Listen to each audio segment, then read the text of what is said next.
Wuthering Heights by Emily Brontë. Chapter 1. 1801. I have just returned from a visit to my landlord, the solitary neighbour that I shall be troubled with. This is certainly a beautiful country. In all England I do not believe that I could have fixed on a situation so completely removed from the stir of society. A perfect misanthropist's heaven. And Mr. Heathcliff and I are such a suitable pair to divide the desolation between us. A capital fellow. He little imagined how my heart warmed towards him when I beheld his black eyes withdraw so suspiciously under their brows as I rode up, and when his fingers sheltered themselves with a jealous resolution still further in his waistcoat as I announced my name. "Mr. Heathcliff," I said. A nod was the answer. "Mr. Lockwood, your new tenant, sir. I do myself the honour of calling as soon as possible after my arrival, to express the hope that I have not inconvenienced you by my perseverance in soliciting the occupation of Thrushcross Grange. I heard yesterday you had had some thoughts—" "Thrushcross Grange is my own, sir," he interrupted, wincing. "I should not allow anyone to inconvenience me if I could hinder it. Walk in." The "walk in" was uttered with closed teeth, and expressed the sentiment, "go to the deuce." Even the gate over which he leant manifested no sympathizing movement to the words, and I think that circumstance determined me to accept the invitation. I felt interested in a man who seemed more exaggeratedly reserved than myself. When he saw my horse's breast fairly pushing the barrier, he did put out his hand to unchain it, and then sullenly preceded me up the causeway, calling, as we entered the court, "Joseph, take Mr. Lockwood's horse, and bring up some wine." "Here we have the whole establishment of domestics, I suppose," was the reflection suggested by this compound order. "No wonder the grass grows up between the flags, and cattle are the only hedge cutters." Joseph was an elderly, nay, an old man, very old perhaps, though hale and sinewy. "The Lord help us," he soliloquized in an undertone of peevish displeasure, while relieving me of my horse, looking meantime in my face so sourly that I charitably conjectured he must have need of divine aid to digest his dinner, and his pious ejaculation had no reference to my unexpected advent. Wuthering Heights is the name of Mr. Heathcliff's dwelling, Wuthering being a significant provincial adjective, descriptive of the atmospheric tumult to which its station is exposed in stormy weather. Pure bracing ventilation they must have up there at all times indeed. One may guess the power of the north wind blowing over the edge by the excessive slant of a few stunted firs at the end of the house, and by a range of gaunt thorns all stretching their limbs one way, as if craving alms of the sun. Happily, the architect had foresight to build it strong. The narrow windows are deeply set in the wall, and the corners defended with large jutting stones. Before passing the threshold, I paused to admire a quantity of grotesque carving lavished over the front, and especially about the principal door, above which, among a wilderness of crumbling griffins and shameless little boys, I detected the date 1500, and the name Hareton Earnshaw. I would have made a few comments and requested a short history of the place from the surly owner, but his attitude at the door appeared to demand my speedy entrance or complete departure, and I had no desire to aggravate his impatience previous to inspecting the penetralium. One stop brought us into the family sitting room without any introductory lobby or passage. They call it here the house preeminently. It includes kitchen and parlour generally, but I believe at Wuthering Heights the kitchen is forced to retreat altogether into another quarter. At least I distinguished a chatter of tongues and a clatter of culinary utensils deep within. And I observed no signs of roasting, boiling, or baking about the huge fireplace, nor any glitter of copper saucepans and tin calendars on the walls. One end, indeed, reflected splendidly both light and heat from ranks of immense pewter dishes, interspersed with silver jugs and tankards, towering row after row on a vast oak dresser to the very roof. The latter had never been underdrawn. Its entire anatomy lay bare to an inquiring eye, except where a frame of wood laden with oatcakes and clusters of legs of beef, mutton, and ham concealed it. Above the chimney were sundry villainous old guns and a couple of horse pistols, and by way of ornament 3 gaudily painted canisters disposed along its ledge. The floor was of smooth white stone, the chairs, high-backed primitive structures, painted green, 1 or 2 heavy black ones lurking in the shade. In an arch under the dresser reposed a huge liver-coloured bitch pointer, surrounded by a swarm of squealing puppies, and other dogs haunted other recesses. The apartment and furniture would have been nothing extraordinary as belonging to a homely northern farmer with a stubborn countenance and stalwart limbs set out to advantage in knee breeches and gaiters. Such an individual seated in his armchair, his mug of ale frothing on the round table before him, is to be seen in any circuit of 5 or 6 miles among these hills, if you go at the right time after dinner. But Mr. Heathcliff forms a singular contrast to his abode and style of living. He is a dark-skinned gypsy in aspect, in dress and manners a gentleman, that is, as much a gentleman as many a country squire, rather slovenly perhaps, yet not looking amiss with his negligence, because he has an erect and handsome figure, and rather morose. Possibly some people might suspect him of a degree of underbred pride. I have a sympathetic chord within that tells me it is nothing of the sort. I know by instinct his reserve springs from an aversion to showy displays of feeling, to manifestations of mutual kindliness. He'll love and hate equally under cover, and esteem it a species of impertinence to be loved or hated again. No, I'm running on too fast. I bestow my own attributes over-liberally on him. Mr. Heathcliff may have entirely dissimilar reasons for keeping his hand out of the way when he meets a would-be acquaintance to those which actuate me. Let me hope my constitution is almost peculiar. My dear mother used to say I should never have a comfortable home, and only last summer I proved myself perfectly unworthy of one. While enjoying a month of fine weather at the sea-coast, I was thrown into the company of a most fascinating creature, a real goddess in my eyes, as long as she took no notice of me. I never told my love vocally. Still, if looks have language, the merest idiot might have guessed I was over head and ears. She understood me at last and looked a return, the sweetest of all imaginable looks. And what did I do?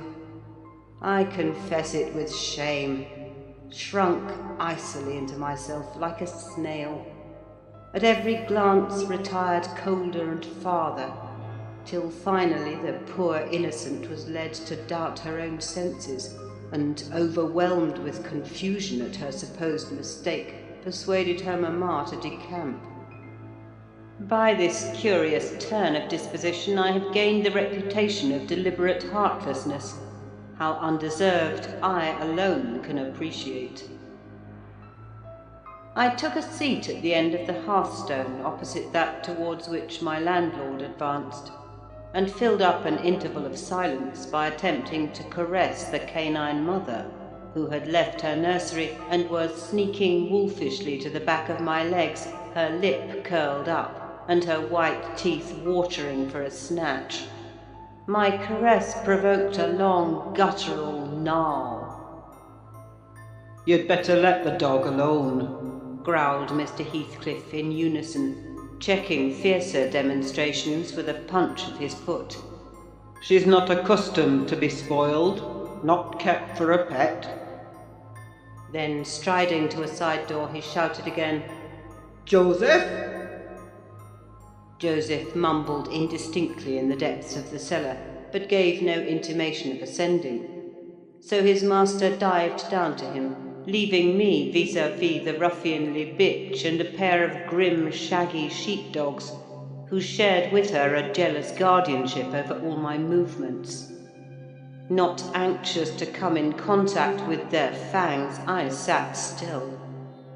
But imagining they would scarcely understand tacit insults, I unfortunately indulged in winking and making faces at the trio, and some turn of my physiognomy so irritated Madam that she suddenly broke into a fury and leapt on my knees. I flung her back and hastened to interpose the table between us. This proceeding aroused the whole hive. Half a dozen four-footed fiends of various sizes and ages issued from hidden dens to the common centre. I felt my heels and coat laps peculiar subjects of assault, and parrying off the larger combatants as effectually as I could with the poker, I was constrained to demand aloud assistance from some of the household in re-establishing peace. Mr. Heathcliff and his man climbed the cellar steps with vexatious phlegm. I don't think they moved 1 second faster than usual, though the hearth was an absolute tempest of worrying and yelping. Happily, an inhabitant of the kitchen made more dispatch. A lusty dame with tucked-up gown, bare arms and fire-flushed cheeks, rushed into the midst of us flourishing a frying-pan, and used that weapon and her tongue to such purpose that the storm subsided magically, and she only remained heaving like a sea after a high wind, when her master entered on the scene. "What the devil is the matter?" he asked, eyeing me in a manner that I could ill endure after this inhospitable treatment. "What the devil indeed?" I muttered. The herd of possessed swine could have had no worse spirits in them than those animals of yours, sir. You might as well leave a stranger with a brood of tigers. "They won't meddle with persons and touch nothing," he remarked, putting the bottle before me and restoring the displaced table. "The dogs do right to be vigilant. Take a glass of wine?" "No, thank you." "Not bitten, are you?" If I had been, I would have set my signet on the biter. Heathcliff's countenance relaxed into a grin. Come, come," he said. "You are flurried, Mr. Lockwood. Here, take a little wine. Guests are so exceedingly rare in this house that I and my dogs, I'm willing to own, hardly know how to receive them. Your health, sir?" I bowed and returned the pledge, beginning to perceive that it would be foolish to sit sulking for the misbehaviour of a pack of curs. Besides, I felt loath to yield the fellow further amusement at my expense, since his humour took that turn.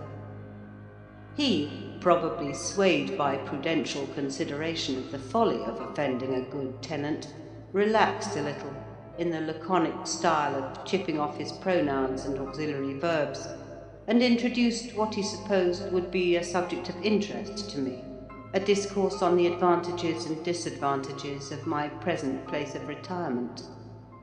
I found him very intelligent on the topics we touched, and before I went home, I was encouraged so far as to volunteer another visit tomorrow. He evidently wished no repetition of my intrusion. I shall go, notwithstanding. It is astonishing how sociable I feel myself compared with him. Chapter 2. Yesterday afternoon set in misty and cold. I had half a mind to spend it by my study fire instead of wading through heath and mud to Wuthering Heights. On coming up from dinner, however, N.B. I dine between 12 and 1 o'clock. The housekeeper, a matronly lady, taken as a fixture along with the house, could not or would not comprehend my request that I might be served at 5. On mounting the stairs with this lazy intention and stepping into the room, I saw a servant girl on her knees, surrounded by brushes and coal scuttles, and raising an infernal dust as she extinguished the flames with heaps of cinders. This spectacle drove me back immediately. I took my hat and, after a 4 miles walk, arrived at Heathcliff's garden gate just in time to escape the first feathery flakes of a snow shower. On that bleak hilltop the earth was hard with a black frost, and the air made me shiver through every limb.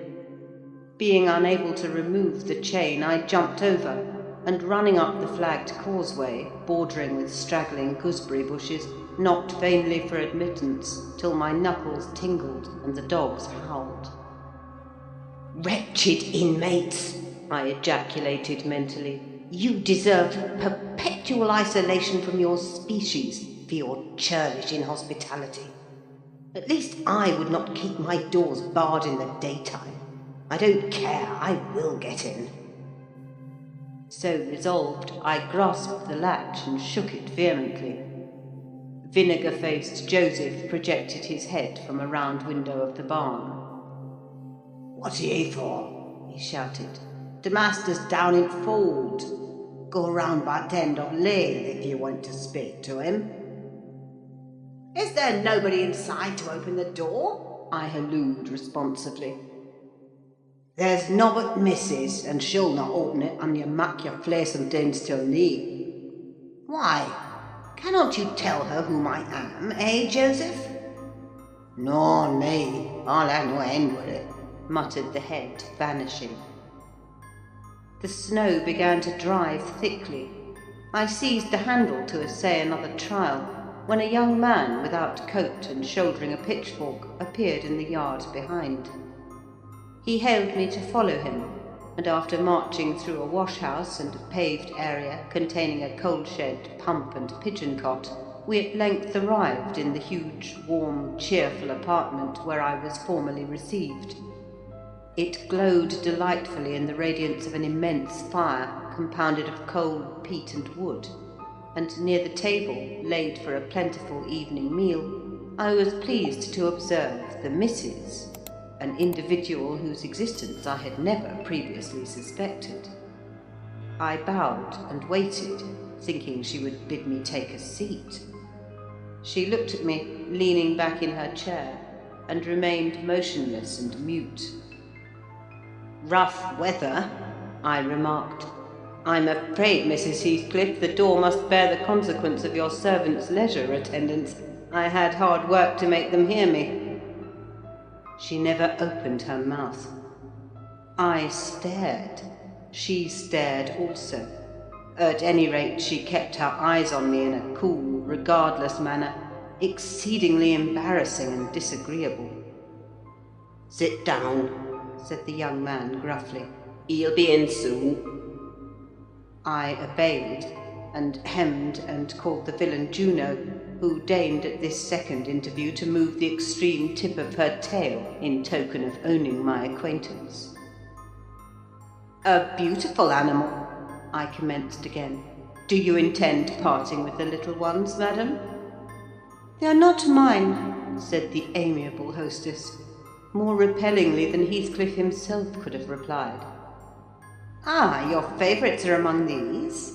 I continued, turning to an obscure cushion full of something like cats. "A strange choice of favourites," she observed scornfully. Unluckily, it was a heap of dead rabbits. I hemmed once more and drew closer to the hearth, repeating my comment on the wildness of the evening.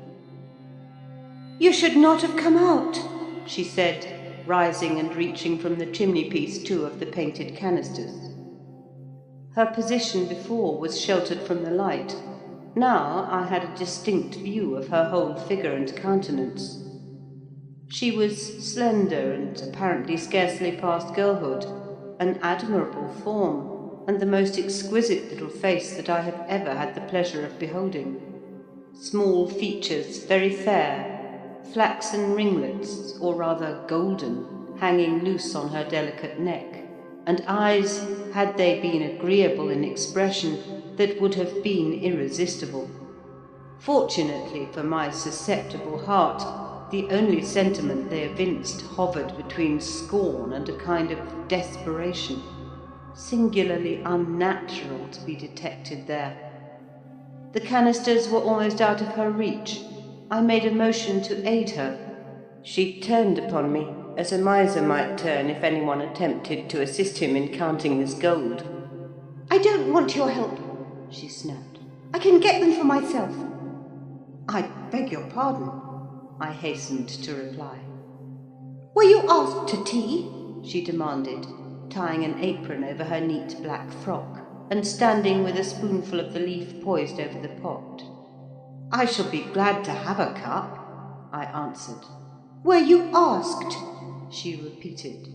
"No," I said, half smiling. "You are the proper person to ask me." She flung the tea back, spoon and all, and resumed her chair in a pet, her forehead corrugated and her red underlip pushed out, like a child's ready to cry.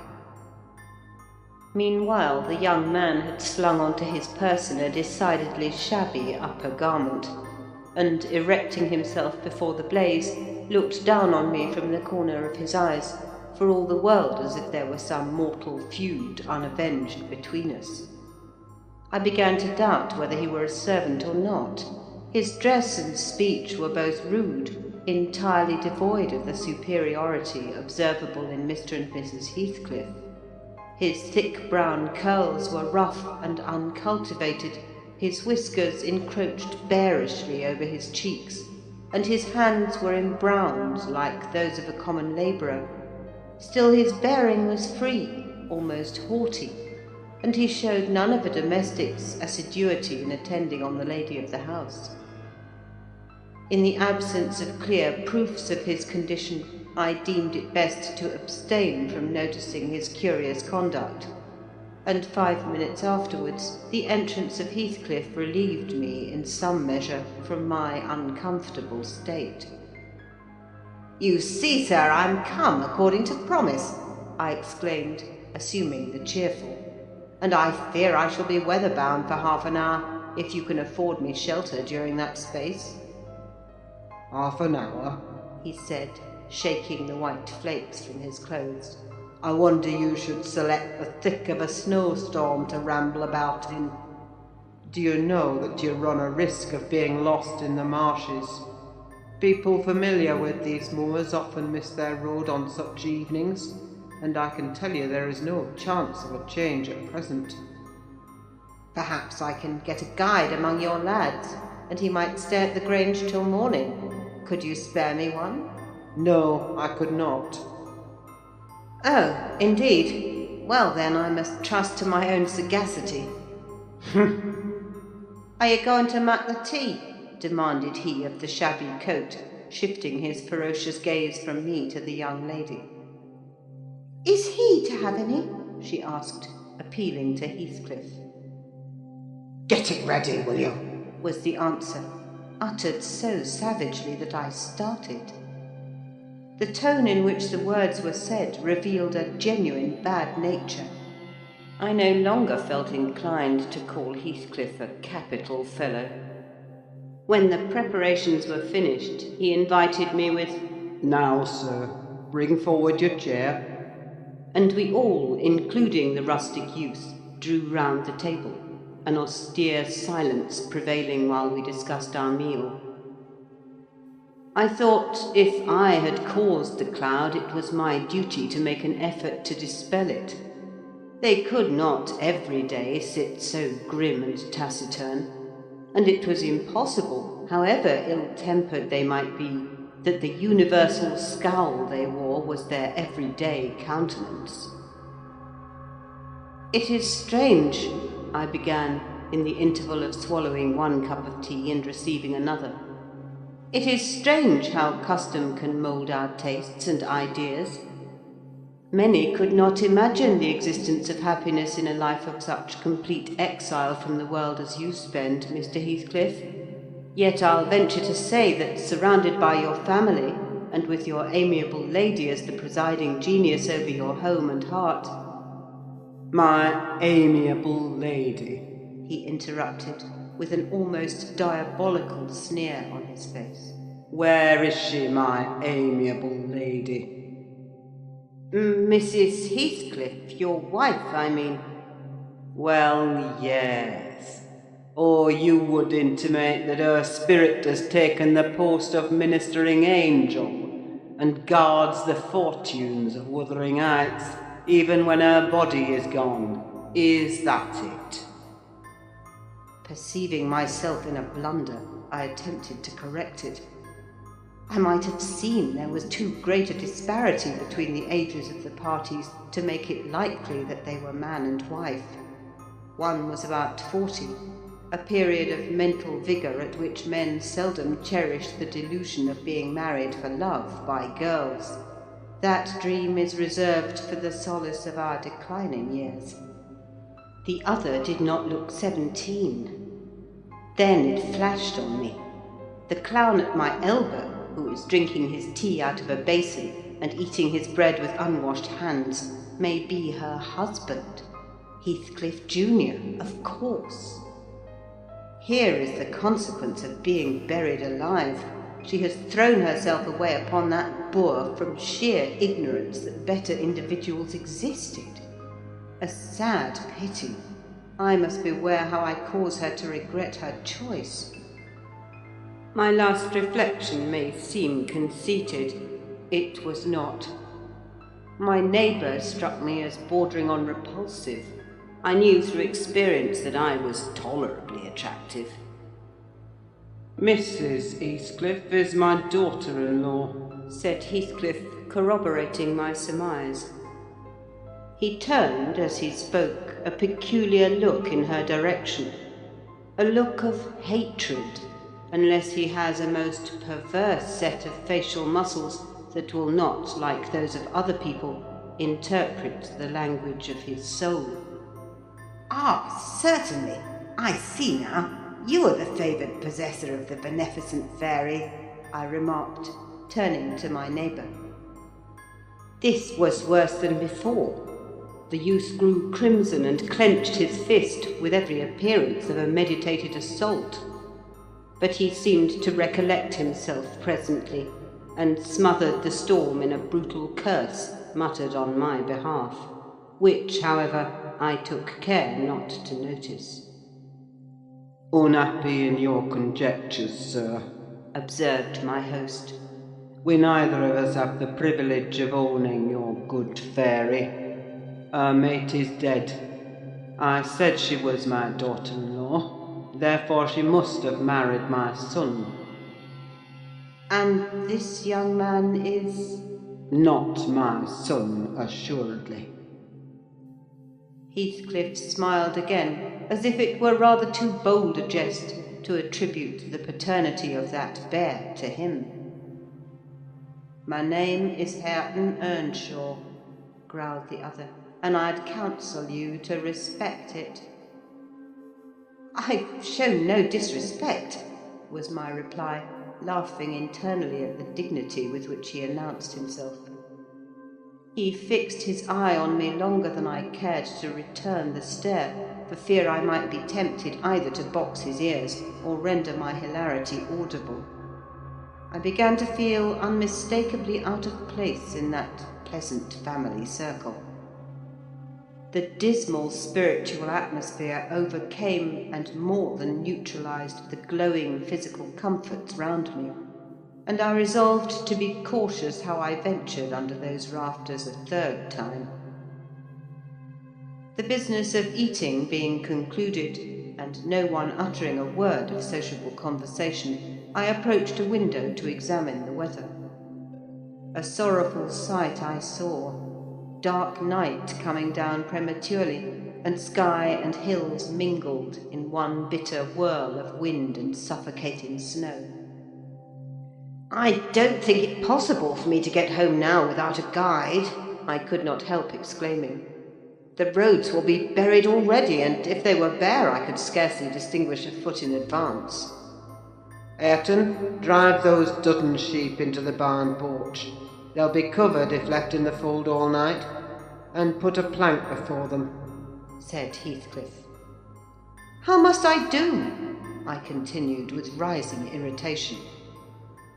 There was no reply to my question, and on looking round I saw only Joseph bringing in a pail of porridge for the dogs, and Mrs. Heathcliff leaning over the fire, diverting herself with burning a bundle of matches which had fallen from the chimney-piece as she restored the tea canister to its place. The former, when he had deposited his burden, took a critical survey of the room, and in cracked tones grated out, "I wonder how you can fashion to stand there in idleness and war, when all an 'em's gone out. But you're a nowt, and it's no use talking. You'll never mend o' your ill ways, but go right to devil like your mother afore ye." I imagined for a moment that this piece of eloquence was addressed to me, and, sufficiently enraged, stepped towards the aged rascal with an intention of kicking him out of the door. Mrs. Heathcliff, however, checked me by her answer. "You scandalous old hypocrite!" she replied. "Are you not afraid of being carried away bodily whenever you mention the devil's name? I warn you to refrain from provoking me, or I'll ask your abduction as a special favour. Stop! Look here, Joseph," she continued, taking a long dark book from a shelf. "I'll show you how far I've progressed in the black art. I shall soon be competent to make a clear house of it. The red cow didn't die by chance, and your rheumatism can hardly be reckoned among providential visitations." "Oh, wicked, wicked!" gasped the elder. "May the Lord deliver us from evil." "No, reprobate. You are a castaway. Be off, or I'll hurt you seriously. I'll have you all modelled in wax and clay, and the first who passes the limits I fix I'll not say what he shall be done to, but you'll see. Go, I'm looking at you." The little witch put a mock malignity into her beautiful eyes, and Joseph, trembling with sincere horror, hurried out, praying and ejaculating, "Wicked," as he went out. I thought her conduct must be prompted by a species of dreary fun, and now that we were alone, I endeavoured to interest her in my distress. "Mrs. Heathcliff," I said earnestly, "you must excuse me for troubling you. I presume, because with that face, I'm sure you cannot help being good-hearted. Do point out some landmarks by which I may know my way home. I have no more idea how to get there than you would have how to get to London." "Take the road you came," she answered, ensconcing herself in a chair with a candle and the long book open before her. "It is brief advice, but as sound as I can give." "Then, if you hear of me being discovered dead in a bog or a pit full of snow, your conscience won't whisper that it is partly your fault?" "How so? I cannot escort you. They wouldn't let me go to the end of the garden wall." "You? I should be sorry to ask you to cross the threshold for my convenience on such a night," I cried. "I want you to tell me my way, not to show it, or else to persuade Mr. Heathcliff to give me a guide." "Who?" "There is himself, Earnshaw, Zillah, Joseph, and I. Which would you have?" "Are there no boys at the farm?" "No, those are all." "Then it follows that I am compelled to stay." "That you may settle with your host. I have nothing to do with it." "I hope it'll be a lesson to you to make no more rash journeys on these hills," cried Heathcliff's stern voice from the kitchen entrance. "As to staying here, I don't keep accommodations for visitors. You must share a bed with Hareton or Joseph if you do." "I can sleep on a chair in this room," I replied. "No, no. A stranger is a stranger, be he rich or poor. It will not suit me to permit anyone the range of the place while I am off guard," said the unmannerly wretch. With this insult my patience was at an end. I uttered an expression of disgust and pushed past him into the yard, running against Earnshaw in my haste. It was so dark that I could not see the means of exit, and as I wandered round I heard another specimen of their civil behaviour amongst each other. At first the young man appeared about to befriend me. "I'll go with him as far as the park," he said. "You'll go with him to hell?" exclaimed his master, or whatever relation he bore. "And who is to look after the horses, eh?" "A man's life is of more consequence than one evening's neglect of the horses. Somebody must go," murmured Mrs. Heathcliff, more kindly than I expected. "Not at your command," retorted Hareton. "If you set store on him, you'd better be quiet." "Then I hope his ghost will haunt you, and I hope Mr. Heathcliff will never get another tenant till the Grange is a ruin," she answered sharply.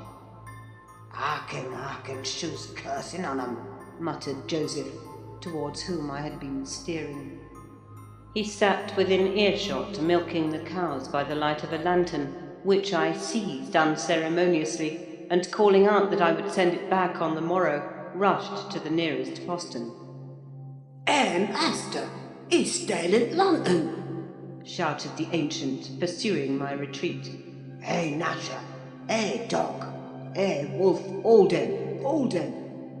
On opening the little door, 2 hairy monsters flew at my throat, bearing me down and extinguishing the light, while a mingled guffaw from Heathcliff and Hareton put the copestone on my rage and humiliation. Fortunately, the beasts seemed more bent on stretching their paws and yawning and flourishing their tails than devouring me alive. But they would suffer no resurrection, and I was forced to lie till their malignant masters pleased to deliver me. Then, hatless and trembling with wrath, I ordered the miscreants to let me out, on their peril to keep me 1 minute longer, with several incoherent threats of retaliation that, in their indefinite depth of virulency, smacked of King Lear. The vehemence of my agitation brought on a copious bleeding at the nose, and still Heathcliff laughed, and still I scolded. I don't know what would have concluded the scene, had there not been one person at hand rather more rational than myself, and more benevolent than my entertainer. This was Zillah, the stout housewife, who at length issued forth to inquire into the nature of the uproar.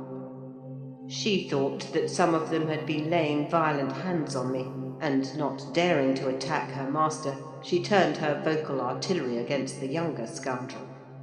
"Well, Mr. Earnshaw," she cried, "I wonder what you'll have agait next. Are we going to murder folk on our very doorstones? I see this house will never do for me. Look at the poor lad. He's fair choking. Whisht, you mustn't go on so. Come in and I'll cure that. There, hold you still." With these words, she suddenly splashed a pint of icy water down my neck and pulled me into the kitchen. Mr. Heathcliff followed, his accidental merriment expiring quickly in his habitual moroseness. I was sick exceedingly, and dizzy and faint, and thus compelled perforce to accept lodgings under his roof. He told Zillah to give me a glass of brandy, and then passed on to the inner room, while she condoled with me on my sorry predicament, and having obeyed his orders, whereby I was somewhat revived, ushered me to bed. Wuthering Heights by Emily Brontë, Chapter 3. While leading the way upstairs, she recommended that I should hide the candle and not make a noise, for her master had an odd notion about the chamber she would put me in, and never let anybody lodge there willingly. I asked the reason. She did not know, she answered. She had only lived there a year or two, and they had so many queer goings-on she could not begin to be curious. Too stupefied to be curious myself, I fastened my door and glanced round for the bed. The whole furniture consisted of a chair, a clothes press, and a large oak case, with squares cut out near the top resembling coach windows. Having approached this structure, I looked inside and perceived it to be a singular sort of old-fashioned couch, very conveniently designed to obviate the necessity for every member of the family having a room to himself. In fact, it formed a little closet, and the ledge of a window, which it enclosed, served as a table. I slid back the panelled sides, got in with my light, pulled them together again, and felt secure against the vigilance of Heathcliff and everyone else. The ledge where I placed my candle had a few mildewed books piled up in one corner, and it was covered with writing scratched on the paint. This writing, however, was nothing but a name repeated in all kinds of characters, large and small. Catherine Earnshaw. Here and there varied to Catherine Heathcliff, and then again to Catherine Linton. In vapid listlessness I leant my head against the window, and continued spelling over Catherine Earnshaw, Heathcliff, Linton, till my eyes closed. But they had not rested 5 minutes when a glare of white letters started from the dark, as vivid as spectres. The air swarmed with Catherines, and rousing myself to dispel the obtrusive name, I discovered my candlewick reclining on one of the antique volumes, and perfuming the place with an odour of roasted calfskin. I snuffed it off, and, very ill at ease under the influence of cold and lingering nausea, sat up and spread open the injured tome on my knee. It was a testament in lean type and smelling dreadfully musty. A fly-leaf bore the inscription, "Catherine Earnshaw, her book," and a date some quarter of a century back. I shut it, and took up another and another till I had examined all. Catherine's library was select, and its state of dilapidation proved it to have been well used, though not altogether for a legitimate purpose.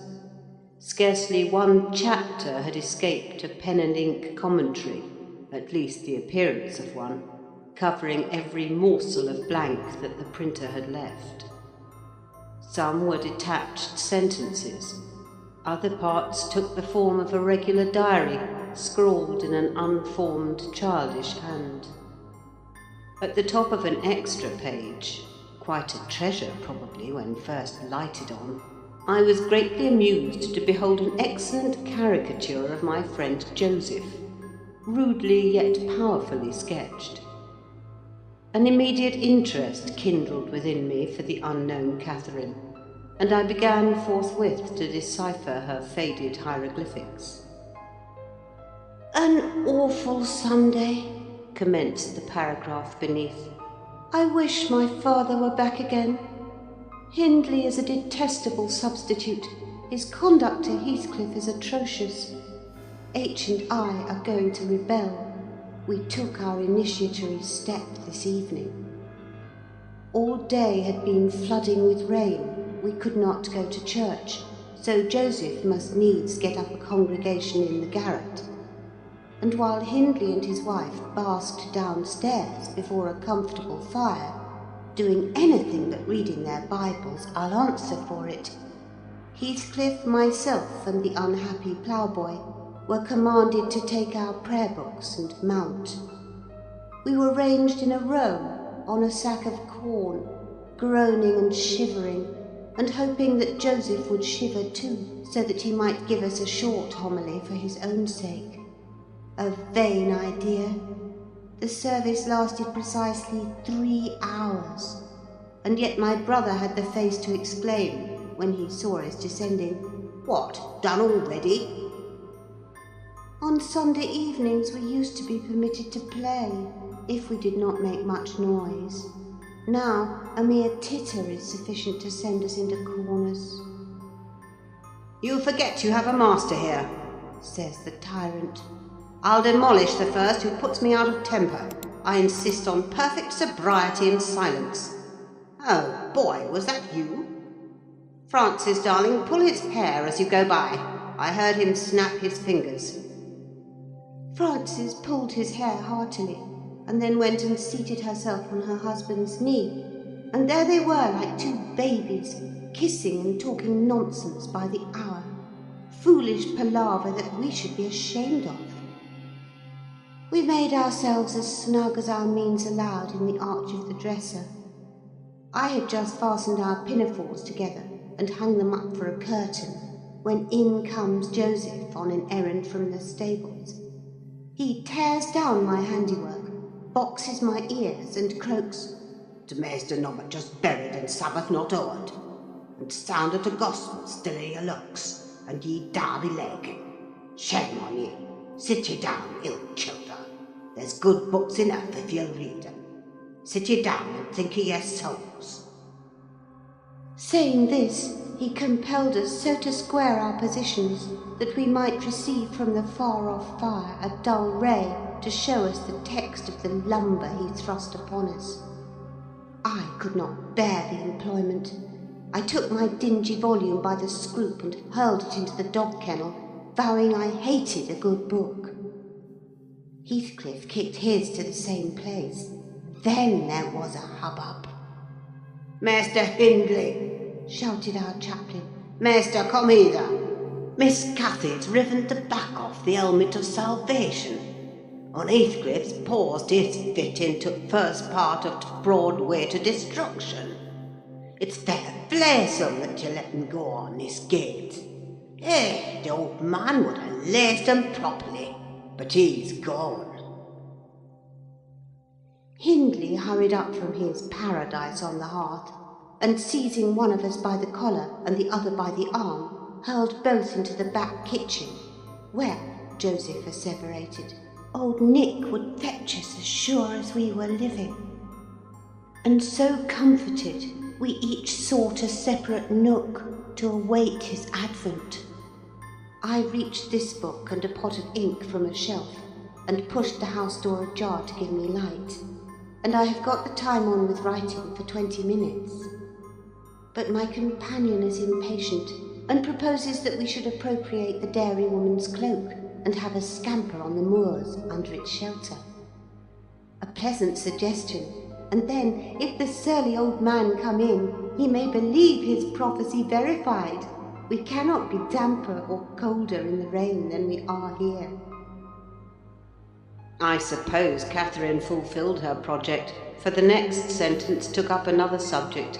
She waxed lachrymose. "How little did I dream that Hindley would ever make me cry so," she wrote. "My head aches till I cannot keep it on the pillow, and still I can't give over. Poor Heathcliff! Hindley calls him a vagabond, and won't let him sit with us nor eat with us any more. And he says he and I must not play together, and threatens to turn him out of the house if we break his orders.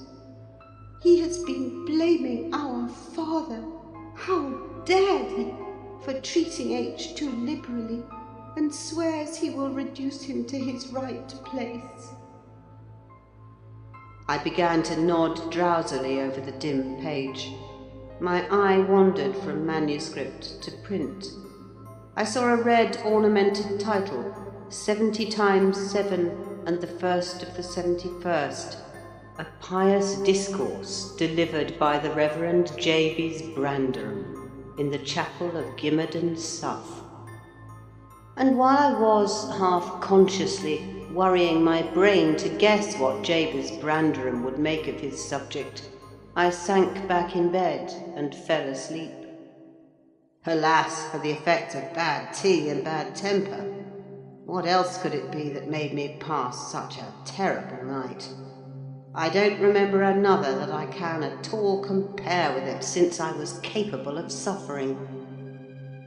I began to dream almost before I ceased to be sensible of my locality. I thought it was morning, and I had set out on my way home with Joseph for a guide.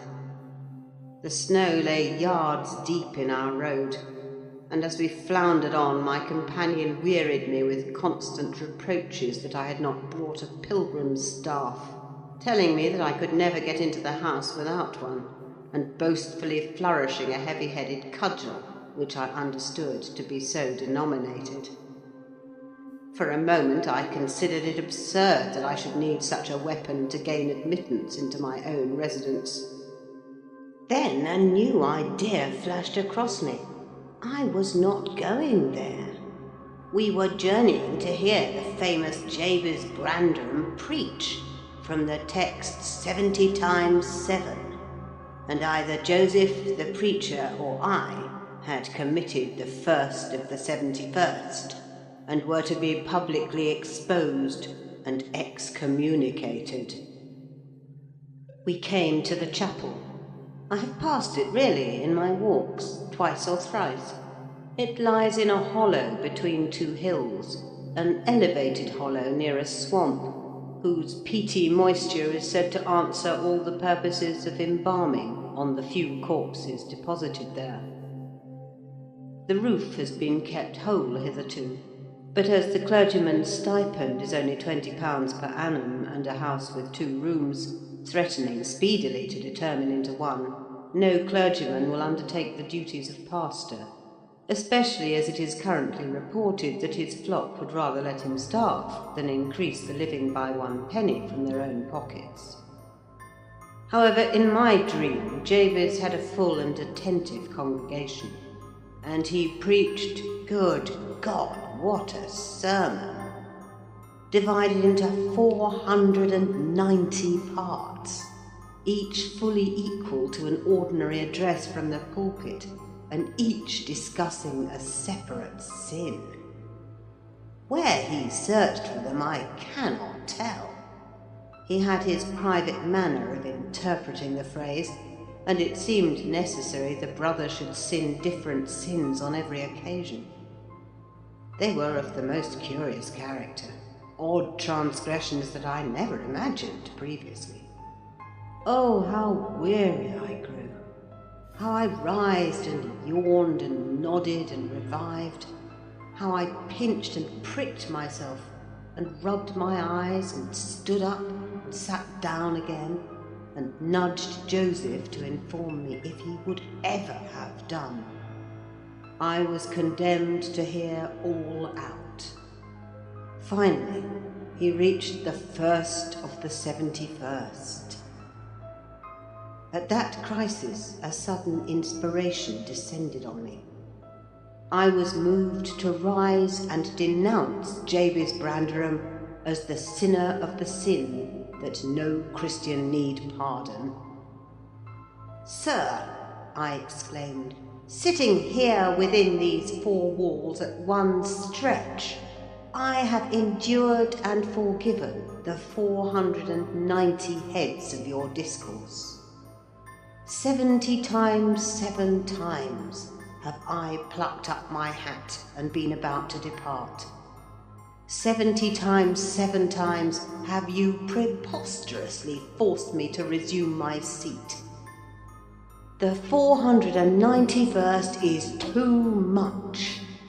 Fellow martyrs, have at him, drag him down and crush him to atoms, that the place which knows him may know him no more.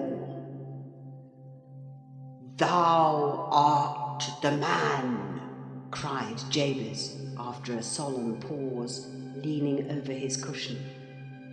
70 times, 7 times didst thou gapingly contort thy visage. 70 times 7 did I take counsel with my soul. Lo, this is human weakness, this also may be absolved. The first of the 71st is come.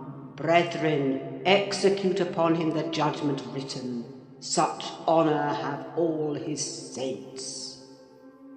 With that concluding word, the whole assembly, exalting their pilgrim staves, rushed round me in a body, and I, having no weapon to raise in self-defence, commenced grappling with Joseph, my nearest and most ferocious assailant, for his.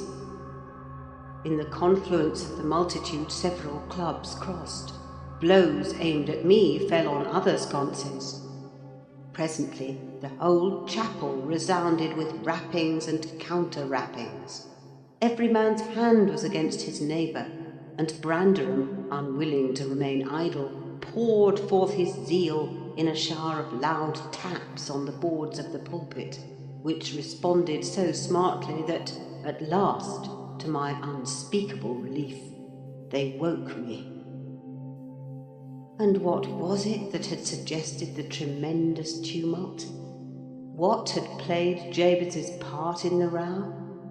Merely the branch of a fir tree that touched my lattice as the blast wailed by and rattled its dry cones against the panes. I listened doubtingly an instant, detected the disturber, then turned and dozed, and dreamt again, if possible, still more disagreeably than before. This time I remembered I was lying in the oak closet, and I heard distinctly the gusty wind and the driving of the snow. I heard also the fir bough repeat its teasing sound, and ascribed it to the right cause. But it annoyed me so much that I resolved to silence it if possible. And, I thought, I rose and endeavoured to unhasp the casement. The hook was soldered into the staple, a circumstance observed by me when awake, but forgotten. "I must stop it nevertheless," I muttered, knocking my knuckles through the glass and stretching an arm out to seize the importunate branch. Instead of which, my fingers closed on the fingers of a little ice-cold hand. The intense horror of nightmare came over me. I tried to draw back my arm, but the hand clung to it, and a most melancholy voice sobbed, "Let me in! Let me in!" "Who are you?" I asked, struggling meanwhile to disengage myself. "Catherine Linton," it replied shiveringly. Why did I think of Linton? I had read Earnshaw 20 times for Linton. "I'm come home. I lost my way on the moor." As it spoke, I discerned obscurely a child's face looking through the window. Terror made me cruel, and finding it useless to attempt shaking the creature off, I pulled its wrist onto the broken pane and rubbed it to and fro till the blood ran down and soaked the bedclothes. Still it wailed, "Let me in," and maintained its tenacious grip, almost maddening me with fear. "How can I said at length. "Let me go if you want me to let you in." The fingers relaxed. I snatched mine through the hole, hurriedly piled the books up in a pyramid against it, and stopped my ears to exclude the lamentable prayer. I seemed to keep them closed above a quarter of an hour, yet the instant I listened again, there was the doleful cry moaning on. "Be gone!" I shouted. "I'll never let you in, not if you beg for 20 years. "It is 20 years," mourned the voice.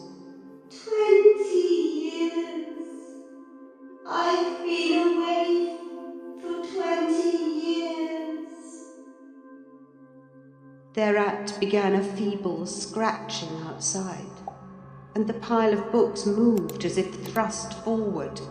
I tried to jump up, but could not stir a limb, and so yelled aloud in a frenzy of fright.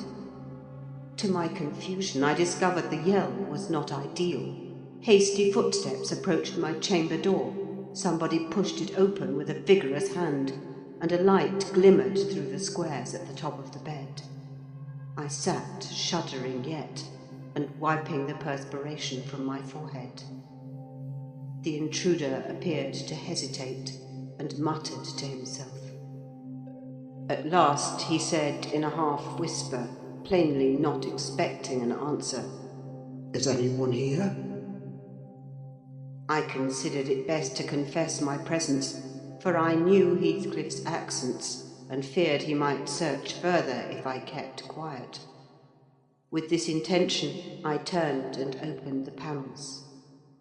I shall not soon forget the effect my action produced. Heathcliff stood near the entrance in his shirt and trousers, with a candle dripping over his fingers and his face as white as the wall behind him.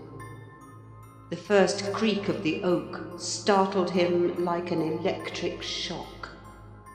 The light leapt from his hold to a distance of some feet, and his agitation was so extreme that he could hardly pick it up. "It is only your guest, sir," I called out, desirous to spare him the humiliation of exposing his cowardice further. "I had the misfortune to scream in my sleep, owing to a frightful nightmare. I'm sorry I disturbed you." "Oh, God confound you, Mr. Lockwood. I wish you were at the—" commenced my host, setting the candle on a chair, because he found it impossible to hold it steady. "And who showed you up into this room?" he continued, crushing his nails into his palms and grinding his teeth to subdue the maxillary convulsions. "Who was it? I've a good mind to turn them out of the house this moment." "It was your servant Zillah," I replied, flinging myself onto the floor and rapidly resuming my garments. "I should not care if you did, Mr. Heathcliff. She richly deserves it.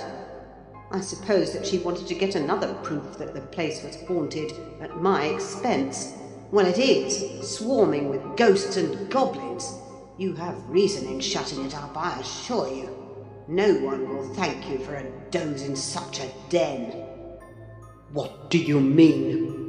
asked Heathcliff. "And what are you doing? Lie down and finish out the night since you are here.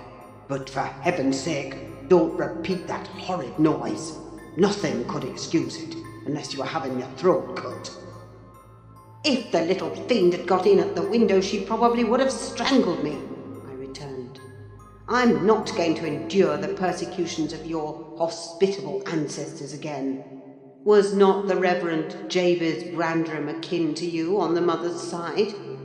And that minx Catherine Linton, or Earnshaw, or however she was called, she must have been a changeling, wicked little soul. She told me she had been walking the earth these 20 years, a just punishment for her mortal transgressions, I've no doubt." Scarcely were these words uttered when I recollected the association of Heathcliff's with Catherine's name in the book, which had completely slipped from my memory till thus awakened. I blushed at my inconsideration, but without showing further consciousness of the offence, I hastened to add, "The truth is, sir, I passed the first part of the night in—" Here I stopped afresh. I was about to say, perusing those old volumes.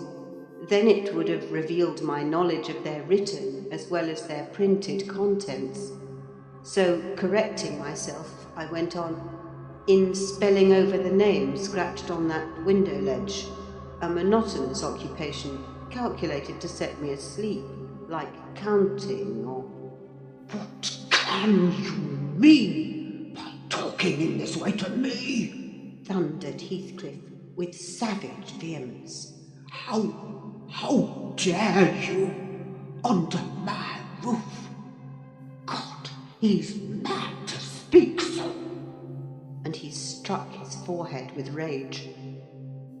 I did not know whether to resent this language or pursue my explanation, but he seemed so powerfully affected that I took pity and proceeded with my dreams, affirming I had never heard the appellation of Catherine Linton before, but reading it often over produced an impression which personified itself when I had no longer my imagination under control.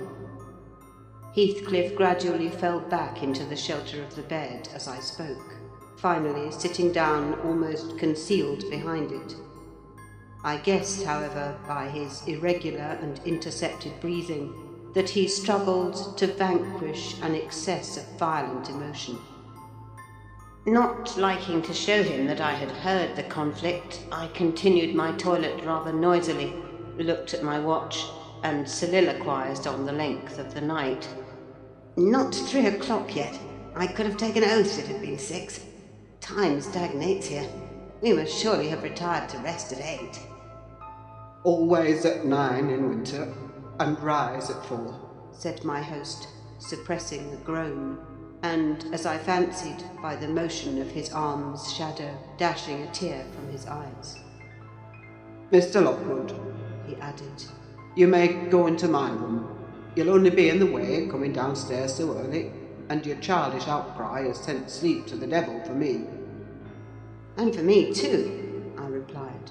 I'll walk in the yard till daylight, and then I'll be off. And you need not dread a repetition of my intrusion. I'm now quite cured of seeking pleasure in society, be it country or town. A sensible man ought to find sufficient company in himself. Delightful company, muttered Heathcliff. Take the candle and go where you please. I shall join you directly. Keep out of the yard, though, the dogs are unchained, and the house, Juno mounts sentinel there, and nay, you can only ramble about the steps and passages. But away with you. I'll come in 2 minutes. I obeyed so far as to quit the chamber, when, ignorant where the narrow lobbies led, I stood still, and was witness, involuntarily, to a piece of superstition on the part of my landlord, which belied oddly his apparent sense. He got onto the bed and wrenched open the lattice, bursting, as he pulled at it, into an uncontrollable passion of tears. Come in, he sobbed. Cathy, do come. Oh, do, once more. Oh, my heart's darling, hear me this time, Catherine, at last. The spectre showed a spectre's ordinary caprice. It gave no sign of being, but the snow and wind whirled wildly through, even reaching my station and blowing out the light. There was such anguish in the gush of grief that accompanied this raving that my compassion made me overlook its folly, and I drew off, half angry to have listened at all, and vexed at having related my ridiculous nightmare, since it produced that agony, though why was beyond my comprehension. I descended cautiously to the lower regions, and landed in the back kitchen, where a gleam of fire, raked compactly together, enabled me to rekindle my candle. Nothing was stirring except a brindled grey cat, which crept from the ashes and saluted me with a querulous mew. 2 benches shaped in sections of a circle nearly enclosed the hearth. On one of these I stretched myself, and Grimalkin mounted the other. We were both of us nodding ere anyone invaded our retreat, and then it was Joseph, shuffling down a wooden ladder that vanished in the roof through a trap, the ascent to his garret, I suppose. He cast a sinister look at the little flame which I had enticed to play between the ribs, swept the cat from its elevation, and bestowing himself in the vacancy, commenced the operation of stuffing a 3-inch pipe with tobacco. My presence in his sanctum was evidently esteemed a piece of impudence too shameful for remark. He silently applied the tube to his lips, folded his arms, and puffed away. I let him enjoy the luxury unannoyed, and after sucking out his last wreath and heaving a profound sigh, he got up and departed as solemnly as he came. A more elastic footstep entered next, and now I opened my mouth for a good morning, but closed it again, the salutation unachieved, for Hareton Earnshaw was performing his orison sotto voce in a series of curses directed against every object he touched, while he rummaged a corner for a spade or shovel to dig through the drifts. He glanced over the back of the bench, dilating his nostrils, and thought as little of exchanging civilities with me as with my companion, the cat. I guessed by his preparations that egress was allowed, and leaving my hard couch, made a movement to follow him.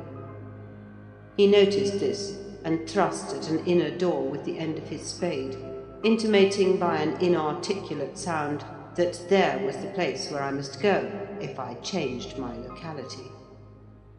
It opened into the house where the females were already astir, Zillah urging flakes of flame up the chimney with a colossal bellows, and Mrs. Heathcliff kneeling on the hearth, reading a book by the aid of the blaze. She held her hand interposed between the furnace heat and her eyes, and seemed absorbed in her occupation, desisting from it only to chide the servant for covering her with sparks, or to push away a dog now and then that snoozled its nose over forwardly into her face. I was surprised to see Heathcliff there also. He stood by the fire, his back towards me, just finishing a stormy scene with poor Zillah, who ever and anon interrupted her labour to pluck up the corner of her apron and heave an indignant groan. "And you worthless," he broke out as I entered, turning to his daughter-in-law and employing an epithet as harmless as duck or sheep, but generally represented by a dash. "There you are at your idle tricks again. The rest of them do earn their bread. You live on my charity. Put your trash away and find something to do. You shall pay me for the plague of having you eternally in my sight. Do you hear, damnable jade?" "I'll put my trash away because you can make me if I refuse," answered the young lady, closing her book and throwing it on a chair. "But I'll not do anything, though you should swear your tongue out, except what I please." Heathcliff lifted his hand, and the speaker sprang to a safer distance, obviously acquainted with its weight. Having no desire to be entertained by a cat-and-dog combat, I stepped forward briskly, as if eager to partake the warmth of the hearth, and innocent of any knowledge of the interrupted dispute. Each had enough decorum to suspend further hostilities. Heathcliff placed his fists out of temptation in his pockets. Mrs. Heathcliff curled her lip and walked to a seat far off, where she kept her word by playing the part of a statue during the remainder of my stay. That was not long. I declined joining their breakfast, and at the first gleam of dawn took an opportunity of escaping into the free air, now clear and still, and cold as impalpable ice. My landlord hallooed for me to stop ere I reached the bottom of the garden, and offered to accompany me across the moor. It was well he did, for the whole hill-back was one billowy white ocean, the swells and falls not indicating corresponding rises and depressions in the ground. Many pits, at least, were filled to a level, and entire ranges of mounds, the refuse of the quarries, blotted from the chart which my yesterday's walk left pictured in my mind.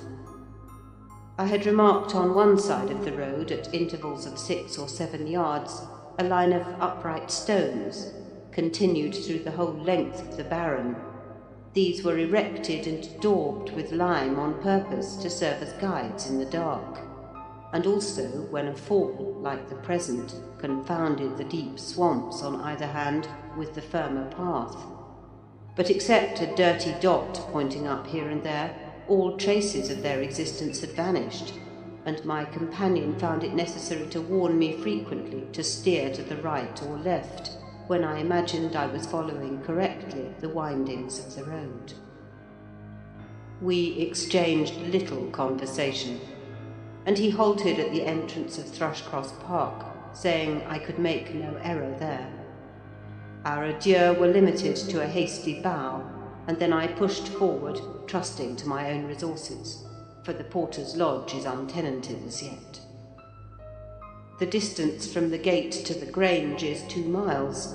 I believe I managed to make it 4, what with losing myself among the trees and sinking up to the neck in snow, a predicament which only those who have experienced it can appreciate.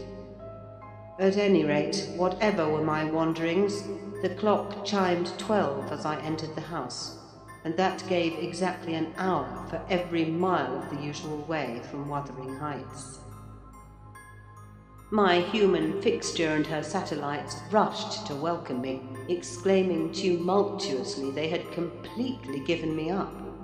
Everybody conjectured that I perished last night, and they were wondering how they must set about the search for my remains.